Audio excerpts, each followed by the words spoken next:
भाई मैं सिंगल ही सही हूँ। उसको तोड़ दो, जब माँ बाप को सताएगा कि लड़के की शादी करनी है।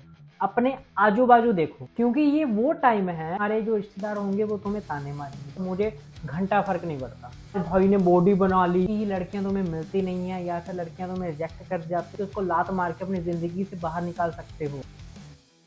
क्या हो अगर मैं तुम्हें बोलूं कि तुम्हारा सिंगल रहना तुम्हारी सबसे बड़ी प्रॉब्लम नहीं है मेरे भाई, तुम्हारी एडवांटेज है।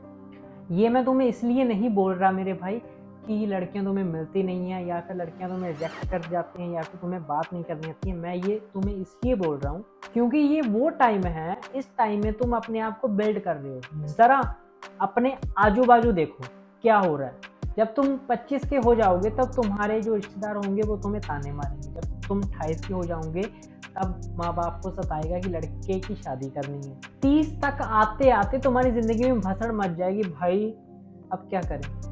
और तुम फिर खुद पे डाउट करने लग जाओगे, ओवर थिंकिंग करने लग जाओगे, डिप्रेशन में चले जाओगे।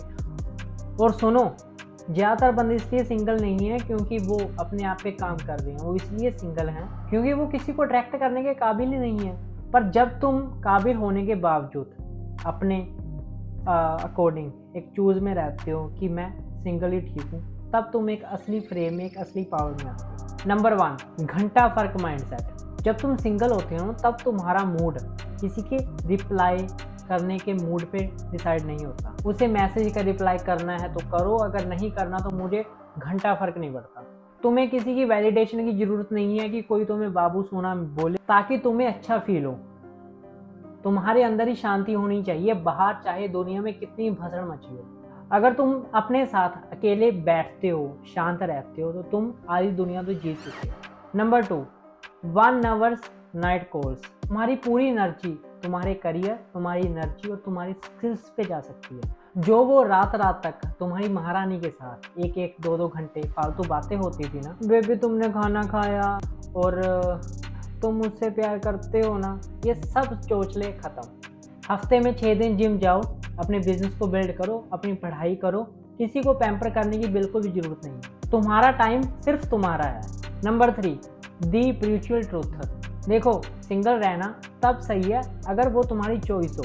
अगर तुम लड़कियों से बात करते वक्त हक बकाते हो, तुम्हें पता ही नहीं है कि अट्रैक्शन कैसे बिल्ड होती है, और फिर तुम बोलते हो भाई मैं सिंगल ही सही हूँ, तो भाई ये चीज़ मुझसे लिखा के ले लो कि तुम सबसे बड़ा झूठ खुद से बोल रहे हो, क्योंकि ये तुम्हारी पसंद नहीं, ये तुम्हारी मजबूरी है। असली मैस्कुलिनिटी ये होती है कि तुम चाहो तुम किसी को भी अपनी ज़िंदगी में ला सकते हो, पर तुम्हारी चॉइस ये है कि तुम खुद पे काम करो, खुद को आगे बढ़ाओ। इसके लिए तुम्हें स्किल्स सीखनी पड़ेगी, कैसे अट्रैक्शन के फ्रेम को होल्डना पड़ता है, कैसे बात करनी है, ये सब सीखो, काबिल बनो। उसके बाद तुम खुद डिसाइड करना कि तुम्हें बंदी चाहिए या फिर नहीं। Number 4, no tolerance for mixed signals.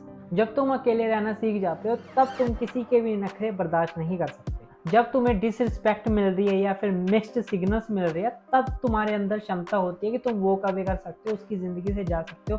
तुम्हें कोई घंटा फर्क नहीं पड़ता। क्यों? क्योंकि तुम्हें अकेले रहने से डर नहीं लगता।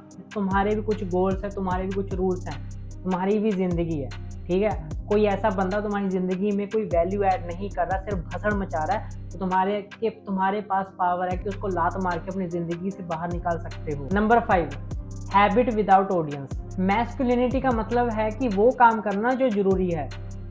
ये नहीं है कि जब वो देख रहा है मैं तभी करूं, अगर वो नहीं देख रहा तब मैं छोड़ दूं।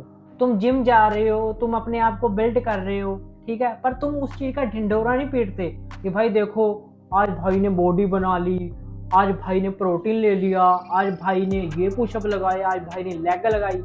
ये स्टेटस या फिर स्टोरी डालते हो। Number 6, no last seen checking. हमारे पास ओवर थिंकिंग का टाइम ही नहीं है। उसने मैसेज को सीन करके क्यों छोड़ दिया, वो उसके साथ बात कर रही होगी, अब मेरा मैसेज सीन कर दिया पर वो स्टोरी डाल रही है, ऐसी बातें। जो ग्राउंडेड बंदा होता है ना, वो अपनी प्लानिंग में बिजी होता है। अगर वो सीन करके छोड़ दे मैसेज, 5 या 10 मिनट बाद मैसेज करे, यहाँ पे तुम भसड़ मचाने लगते हो, बार बार उसको मैसेज भेजते रहते हो, कैसे संभालोगे भाई अपनी रिलेशनशिप को। अगर वो कंफ्यूज हो तो उसे बोलो, तुम टाइम लो, ठीक है, डिसीजन लो, फिर मुझे बता देना क्लियर करके। Number 7, complete before commitment. ज़्यादातर मैंस अधूरे होते हैं और वो सोचते हैं अगर मेरी ज़िंदगी में कोई लड़की आ जाएगी तो मैं फुलफिल हो जाऊंगा, घंटा फुलफिल हो जाओगे। तुम ये बात क्यों नहीं समझते हो? तुम अपने साथ पहले से फुलफिल होने चाहिए। अगर मान लो इन चांस तुम्हारा ब्रेकअप होता है तुम्हारी, तो फिर भाई जिंदगी उजड़ जाएगी। उसके आने से और उसके जाने से तुम्हारी जिंदगी वैसी की वैसी रहनी चाहिए। तुम एक वैल्यूएबल बंदे हो, तुम्हारे भी कुछ गोल्स है, तुम्हारे गोल्स पे कोई भी असर नहीं पड़ना चाहिए उस चीज़ का। तो मेरे भाई अगर तुम आज सिंगल हो तो इसको एक एडवांटेज की तरह मानो, मैं तो ये बोलता हूँ। और रोना बंद करो, ठीक है? अपने आप पे काम करो, अपने आप को बिल्ड करो, खुद को इतना तगड़ा बिल्ड करो जब तुम मार्केट में उतारे जाओ या फिर तुम मार्केट में उतरो तो लोग तुम्हारे साथ जुड़ना चाहें। बस मैं तो लास्ट में यही बोलना चाहूँगा, अपनी बागडोर को अपने हाथों में लो। तुम मजदूरी और मजबूरी में जीना छोड़ो और अपनी चॉइस के अकॉर्डिंग जियो। अगर तुम्हें ये वीडियो पसंद आई हो तो जो लाल वाला डिब्बा है सब्सक्राइब वाला, उसको तोड़ दो, चाहे लाइक करो, शेयर करो, कमेंट करो। मिलते हैं नेक्स्ट वीडियो में। Take care brother.